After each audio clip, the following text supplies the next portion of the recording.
영문 모를 경계경보, 사이렌, 대피령. 21세기 총풍. 한승동 에디터. 31일 이른 아침 북한의 미사일 공격으로 오인하게 만들어 서울 시민들을 일시 공황 상태로 몰아넣은 서울시의 긴급 대피 준비 경계경보 발령은 북한이 지난 29일 일본 해상보안청에 사전 통지한 군사정찰 위성 1호기 발사 사실에 대해 전혀 인지하고 있지 못한 상태에서 나온 것으로 보인다. 하지만 사전 통보 사실이 며칠 전부터 이미 구체적으로 언론에 보도까지 된 상태에서 벌어진 이번 소동을 두고 당국이 이를 사전에 알고도 의도적으로 연출한 게 아니냐는 의혹까지 제기되고 있다.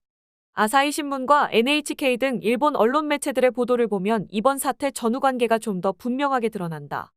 아사히 신문은 일본 방위성이 이날 오전 6시 반께 북조선에서 탄도미사일일 가능성이 있는 물체가 발사됐다고 발표했다면서 정부는 오키나와 현을 대상 지역으로 보고 전국 긴급경보 시스템으로 피난을 당부했으나 오전 7시 바로 지나 우리나라에는 날아오지 않을 것으로 보인다며 해제했다고 이날 오전 7시 22분에 올린 온라인 기사로 전했다. 이에 앞서 일본 해상보안청은 오전 7시 5분 방위성으로부터 이미 문제의 물체가 낙하한 것으로 보인다는 통보를 받고 이를 공표하면서 낙하물에 접근하지 말라는 당부까지 했다. 공영방송 NHK는 이날 6시 30분쯤 북한이 6시 28분께 오키나와 쪽을 향해 미사일을 발사했다고 보도했다. 일본 매체들의 이런 보도 내용은 합참과 서울시 행정안전부 조치와 시간상 거의 일치해 한일 두 나라가 지소미아 등을 통해 북의 로켓 발사 정보를 공유하고 있었던 것으로 보인다. 한국군 합동참모본부는 오전 6시 32분에 북한이 남쪽 방향으로 위성 발사체를 발사했다고 공식 발표했다. 아사히 보도에 따르면 합참은 이날 오전 6시 29분께 북한 평안북도 동창리에서 남쪽 방향으로 우주 발사체가 발사됐다는 사실을 파악해 이를 공표했다. 합참 발표 약 9분 뒤인 오전 6시 41분에 서울시는 위급재난 문자라는 제목을 달아 서울시 전역을 대상으로 요란한 경보음과 함께 모바일 폰에 다음과 같은 긴급경보 메시지를 내보냈다. 서울특별시 오늘 6시 32분 서울 지역의 경계경보 발령. 국민 여러분께서는 대피할 준비를 하시고 어린이와 노약자가 우선 대피할 수 있도록 해주시기 바랍니다. 같은 시각 서울시는 중구 등 시 전역의 민방위 훈련대와 같은 경보 사이렌을 약 1분간 울리게 했다. 북한이 남쪽으로 위성 발사체를 발사했다는 합참의 공표 내용과 대피 준비를 하라는 서울시의 경계경보 발령을 알리는 위급재난 문자와 난데없는 경보음과 사이렌 소리. 이 조합은 미처 잠에서 깨어나기도 전인 이른 아침에 서울 시민들에게 순간적으로 북한이 남쪽을 미사일로 공격한 것인가라는 생각을 불러일으키면서 그들을 일시 공황 상태에 빠뜨렸을 가능성이 높다. 최근 관광 온 외국인 투숙객들이 많아진 을지로 사가 등 서울시 중구 일대의 소형 오피스텔 밀집 지역 빌딩들에서는 경보음과 사이렌 소리가 울리면서 잠에서 깨거나 모바일에서 경보음과 함께 대피 준비 문자를 확인한 사람들의 동요로 짐작되는 쿵쾅거리는 소리와 진동을 느낄 수 있을 정도로 일시 공황 상태가 조성된 것 같다고 그 지역 거주인들은 얘기했다. 서울시가 경보음과 함께 경계경보를 발령한 지 22분이 지난 뒤인 7시 3분, 그것이 오발령이었다는 행정안전부의 긴급 통보가 문자로 전해지면서 소동은 진정됐다. 행정안전부 06시 41분 서울특별시에서 발령한 경계경보는 오발령 사항임을 알려드림. 서울시는 거기서 다시 22분이 더 지난 7시 25분에야 다음과 같은 경계경보 해제 문자를 내보냈다.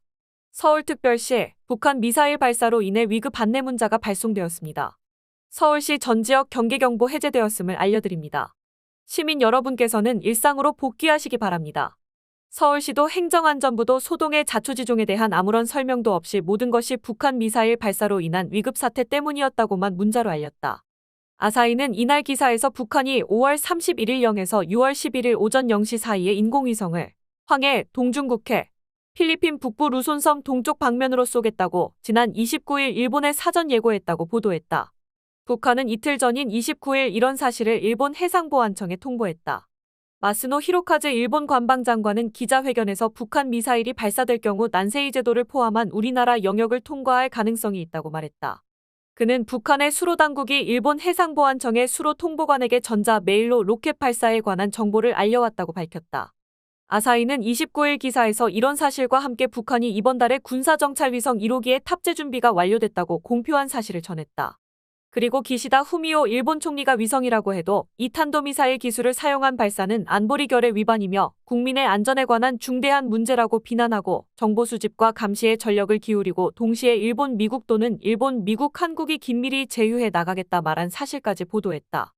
이에 앞서 지난 16일 조선중앙통신은 김정은 조선노동당 총비서가 군사정찰위성 1호기의 발사준비 현장을 시찰하고 이후에 행동계획을 승인했다고 보도했다.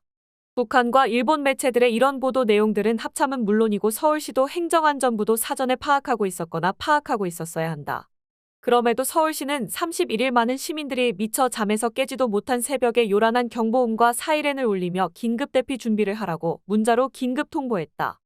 서울시는 6시 32분 북한이 위성 발사체를 남쪽 방향으로 쏘았다는 합참의 발표 9분 뒤인 6시 41분에 발령한 경계경보에서는 아무런 설명도 없이 영문도 모르는 국민 여러분께 대피 준비를 하라면서 특히 어린이와 노약자가 우선 대피할 수 있게 해달라고 당부했다. 그것이 북한의 미사일 발사로 인한 위급사태 때문이었음을 밝힌 것은 7시 25분 경계경보 발령 해제 문제에서였다. 서울시 위급 재난 문자와 그것이 오발령임을 알린 행정안전부의 문자 메시지만 본 사람들은 그때까지도 도대체 왜 그러는지 영문을 몰랐을 것이다. 예고된 그래서 일본도 며칠 전부터 대비하고 있던 북한의 위성 발사체에 대해 서울시는 전혀 알지 못하고 있었던 것인가? 그래서 북한이 남쪽 방향으로 위성 발사체를 쏘았다는 합참 발표를 보고서야 깜짝 놀라 당혹 속에 그것을 북의 미사일 공격으로 오인하고 사이렌까지 울리며 서울 시민들에게 피난 준비를 하라고 긴급 경계경보까지 발령한 것인가? 아니면 알고 있었으면서도 차제의 서울 시민 또는 국민 여러분의 안보 태세를 점검해 보려고 그런 것인가? 그도 아니면 또 다른 이유가 있어서 그런 것인가? 참으로 이해하기 어려운 사태가 벌어졌다.